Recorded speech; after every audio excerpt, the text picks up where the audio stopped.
Salut à tous et bienvenue dans ce premier épisode d'NHL Inside pour la saison 2018-2019 et on va faire tout de suite le point sur ce premier mois de compétition avec ce qui s'est passé en NHL. Et on va commencer tout de suite par le nombre de buts marqués puisque l'un des grands changements apportés à la NHL cette année c'était la taille des équipements des gardiens qui devait fitter beaucoup plus avec la morphologie des gardiens, donc fini le temps où le petit gardien paraissait aussi gros que le gros gardien dans sa cage. Et sur ce premier mois, on peut se rendre compte qu'en fait, par rapport à la saison dernière, la moyenne de buts marqués est sensiblement similaire, puisque allez, sur les 235 premiers matchs, nous avons 1462 buts de marqués, donc une moyenne de 6,22 buts par match. Et en 2018, sur ces 235 premiers matchs, c'était 1435 buts, soit une moyenne de 6,13 buts par match. Donc une très légère hausse, alors à savoir si c'est significatif, à savoir si ça va continuer dans ce sens-là, c'est d'une part trop tôt pour le dire, et d'autre part, c'est assez similaire. En revanche, quand on se penche un peu plus sur les chiffres, on peut voir que les gardiens fins, donc ils sont à peu près aux alentours de 180 livres, donc à peu près 85 kilos, ont un pourcentage d'arrêt qui est assez décevant cette saison, en tout cas sur ces premiers matchs. Donc dans ces gardiens, on va retrouver Jones, on va retrouver Price, on va trouver Matt Murray, qui est grand mais qui est très fin. On va trouver Mike Smith de Calgary. Bref, des gardiens qui ont eu l'habitude d'avoir de meilleurs chiffres et qui là aujourd'hui sont tous en dessous de .900. Et au contraire, dans les meilleurs gardiens au niveau du pourcentage d'arrêt, on a beaucoup de gardiens à plus de 200 livres, donc au-dessus de 93, 94, 95 kilos. Donc parmi eux, on a des excellents gardiens établis, donc bien évidemment Pekariné qui fait une saison fantastique encore, Vassilievski, Bishop bien évidemment, mais on a également des gardiens qui sont moins en avant d'habitude, comme Grice, comme Ritty, comme Varlamov, comme Ranta au Coyote. L'exception cette année c'est Halak pour le moment, qui est arrivé en tant que deuxième gardien à Boston et qui est en train de déjouer les pronostics et de ravir la place de numéro 1 à Tuukka Rask. Donc bon, on sait très bien qu'avec Halak, il peut y avoir de très très bonnes périodes et puis il peut redevenir un gardien ordinaire en cours de saison, donc ça va être à suivre. En tout cas pour Boston, ça permet d'avoir deux gardiens compétitifs, ce qui pourrait peut-être alléger la tâche de Tuukka Rask en vue des playoffs. On a vu l'an dernier que Tuukka Rask avait eu du mal à faire la différence sur la post-saison. Deuxième point que j'aimerais aborder, c'est le Canada. Le Canada qui se débrouille pas mal, qui se débrouille même très très bien en ce début de saison. Alors j'avais fait une vidéo qui n'est pas parue, heureusement d'ailleurs, puisque je m'étais complètement planté, où je me demandais où le Canada allait cette saison. Et pour le moment, que ce soit à l'Est comme à l'Ouest, en général, les équipes canadiennes s'en sortent très bien. Donc, bien évidemment, les Jets, qui étaient une des puissances de la saison dernière, continuent sur leur lancée. Pour eux, il n'y avait aucun souci. Mais il y a également les Flames qui sont dans la course d'entrée de jeu. Donc, est-ce qu'ils vont réussir à maintenir ce rythme? Mais en tout cas, le nouvel entraîneur, Bill Peters, a réussi à conserver une très bonne dynamique par rapport à l'an dernier, voire même, pour le moment, à un petit peu l'améliorer. Les Canucks qu'on n'attendait absolument pas, en tout cas pas aussi haut en ce début de saison, et qui arrive avec une équipe extrêmement jeune à imprimer beaucoup de vitesse et à être spectaculaire lors de leur match, puisqu'ils marquaient énormément de buts. Ils sont à 63 buts sur leurs 20 premiers matchs, et avec des talents comme Horvat, comme Peterson, comme Bowser, comme Goldobin, comme Virtanen, comme Granlund, enfin tous ces joueurs qui sont en dessous de 25 ans, et voire même qui sont autour des 21-22 ans, et qui promettent énormément pour cette équipe, qui pourrait viser plus rapidement que prévu un retour au sommet. Edmonton est dans le ventre mou après un départ assez moyen dans le sens où ils ont eu des déplacements en Europe, donc forcément ça leur a pris pas mal d'énergie, pas mal de temps, et toujours porté Edmonton, bien évidemment par McDavid, qui fracasse tout, qui explose tous les chiffres, qui a été présent sur les 9 premier but de la saison de son équipe. Enfin, c'est une pièce maîtresse indispensable à son équipe qui, on l'espère, va pouvoir entraîner un peu plus haut cette franchise mythique d'Edmonton et donner un petit peu de stabilité aussi à ce groupe. Edmonton était bien parti, il y a eu un petit passage à vide avec 4 ou 5 défaites d'affilée, 4 défaites d'affilée, donc à suivre, voir si cette équipe va pouvoir s'imposer ou si elle va fluctuer entre le bon et le moins bon. À l'Est, comme à l'Ouest, il y avait une grosse puissance canadienne, ce sont les Maple Leafs de Toronto qui continuent comme l'an dernier. On attendait l'équipe au sommet avec l'ajout de Tavares, c'est le cas, même sans Nylander qui est toujours en train de discuter son contrat. Les Maple Leafs sont bien évidemment au sommet. Alors la blessure d'Auston Matthews va peut-être ralentir un peu la franchise, mais c'est pas si inquiétant que ça, puisque bon, Toronto sera en playoff, c'est une certitude. Est-ce que l'ajout de Tavares permettra à Toronto de passer un cap qu'ils n'ont pas pu passer l'an dernier?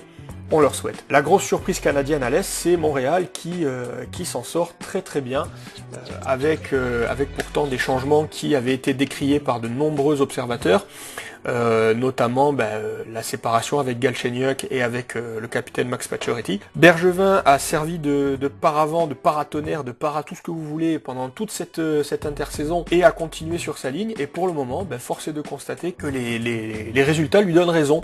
Alors on sait que Montréal est coutumier du fait de bien fonctionner en octobre, donc on peut s'attendre, enfin en tout cas on va voir si l'équipe continue sur sa lancée ou s'il y a une baisse de régime, mais en tout cas tout en gardant le même entraîneur, tout en gardant un groupe de joueurs qui n'étaient pas les plus doués techniquement, les plus forts physiquement sur le papier, Marc Bergevin a voulu s'inspirer de Vegas avec une équipe qui tire dans le même sens et où l'attitude, c'est le mot qu'il a répété tout l'été, où l'attitude prédomine et donne le ton. Et bien pour le moment ça marche, Montréal fonctionne bien, remporte beaucoup de victoires, marque beaucoup de buts, malgré un duo de gardiens qui n'est pas ultra dominant. Price a fait un bon début de saison mais est rentré dans le rang assez rapidement, malgré une défense qui n'est pas qui ne garantit pas toute sécurité.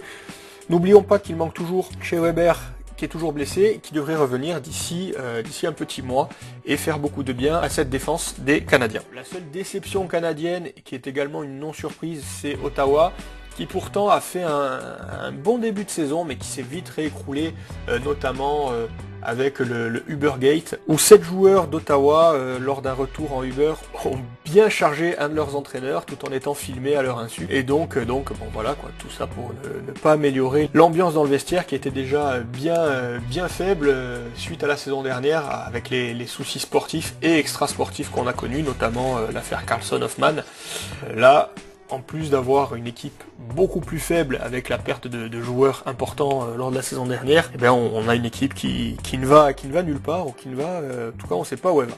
Troisième point important cette saison, qui tranche, qui contraste énormément avec les saisons passées, c'est que la valse des entraîneurs a déjà débuté.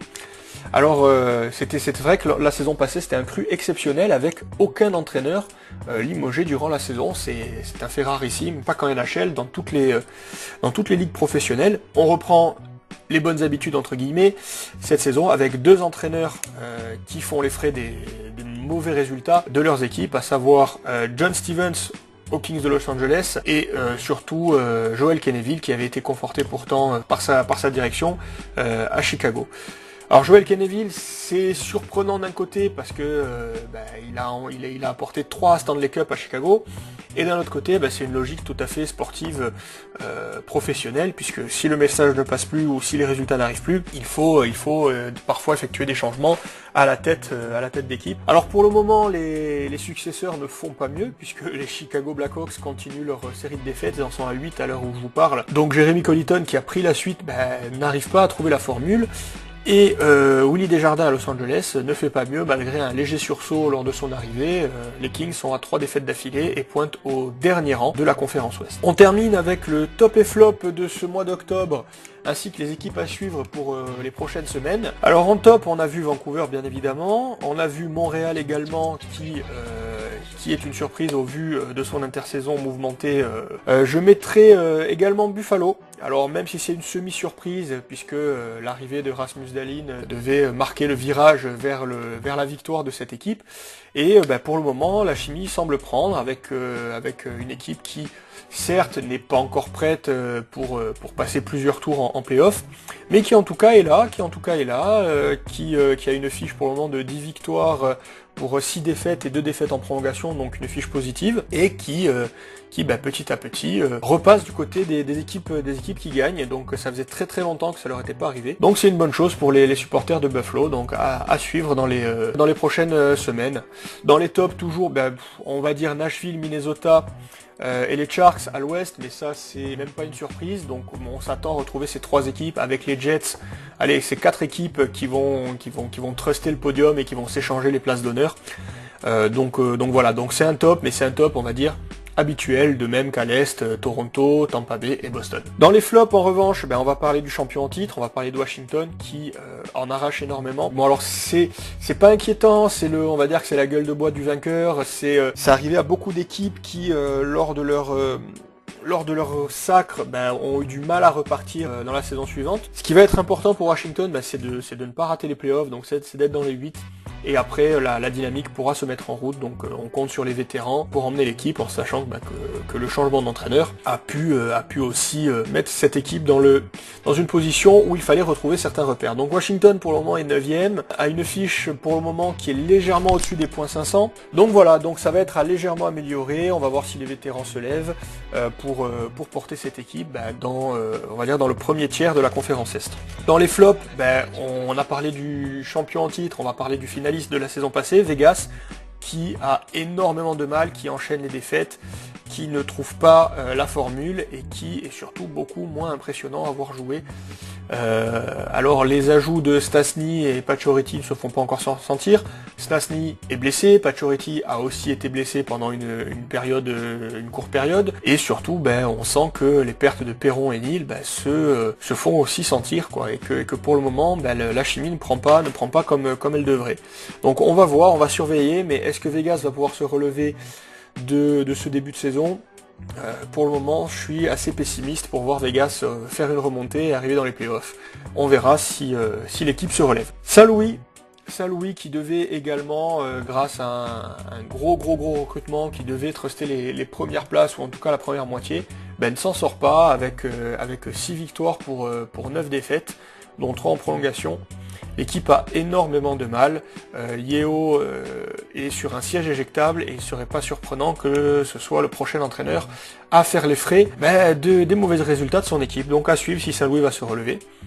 Et enfin, on retourne à l'Est pour ce qui est également un flop en ce début de saison. C'est les Penguins de Pittsburgh, qui aussi ont beaucoup de mal, qui ont déjà connu 9 fois la défaite en 16 matchs. C'est difficile, Crosby n'est pas à son meilleur pour le moment. Bon, à la limite, ça, c'est pas gênant, on sait qu'il peut se lever à tout moment, mais Pittsburgh pour le moment pointe à la 14e place à l'Est, et même si on sait que les Penguins peuvent enchaîner en milieu de saison ou en fin de saison, il va pas falloir prendre trop de retard pour ne pas rater les playoffs. Enfin, dans les équipes à suivre, on mettra les Hurricanes de la Caroline, qui ne font pas de bruit, sont dans le ventre mou de la conférence Est, avaient fait un bon début de saison, a connu un passage à vide. Pour le moment, les gardiens donnent satisfaction, pour le moment, l'équipe tire beaucoup, même si c'est beaucoup de tirs pour relativement peu de buts marqués, donc ce sont des tirs assez stériles, mais c'est une équipe qui essaye, une équipe qui produit du jeu, et qui, si elle améliore un petit peu son efficacité, son réalisme, pourrait se frayer une place dans les 8, donc à suivre. Une autre équipe à suivre à l'Est, ça serait la Floride, que j'allais placer dans les flops, et qui est, malgré un mauvais début de saison, est en train déjà d'entreprendre une remontée qui fait penser à son rush de février, mars, avril de la saison passée. Donc si la Floride arrive à retrouver le rythme qui était le sien dans la deuxième partie de saison, c'est une équipe qui pourra faire des dégâts, qui est en tout cas très plaisante à voir jouer, et qui pourra aller loin si les gardiens restent en santé, ce qui n'est pas gagné puisque les gardiens sont vieillissants, que ce soit Luongo ou Reimer, ils sont sujets à blessures, on l'a déjà vu, même cette saison. Donc on espère que l'équipe va pouvoir faire sa remontée et pourquoi pas atteindre les playoffs. Ça leur serait en tout cas, ça serait une belle récompense pour cette équipe qui court après depuis pas mal de saisons. Enfin à suivre les Coyotes de l'Arizona qui petit à petit essayent de s'enlever cette étiquette d'équipe perdante qui devient difficile à manœuvrer, qui devient difficile à jouer, qui commence petit à petit à faire sa marque avec un très bon gardien en la personne d'Antti Raanta, avec Galchenyuk qui revient de blessure et qui va peut-être pouvoir apporter sa pierre à l'édifice dans un marché beaucoup moins médiatisé qu'à Montréal. Donc c'est une équipe que je suivrai volontiers lors de ces mois de novembre-décembre pour voir s'ils vont réussir à rester dans la course aux playoffs ou s'ils vont continuer leur bonne habitude d'être éliminés dès le mois de décembre. Voilà, c'est tout pour ce NHL Inside de novembre. J'espère que ça vous a plu. N'hésitez pas à me faire part de vos commentaires, des équipes qui vous ont déçu, des équipes qui vous ont surpris, de ce que vous aimeriez voir également dans les prochains épisodes, ce que vous aimeriez entendre. Faites-moi part dans les commentaires. Quant à moi, je vous dis à très bientôt et gardez un œil sur le hockey. Bye bye, ciao.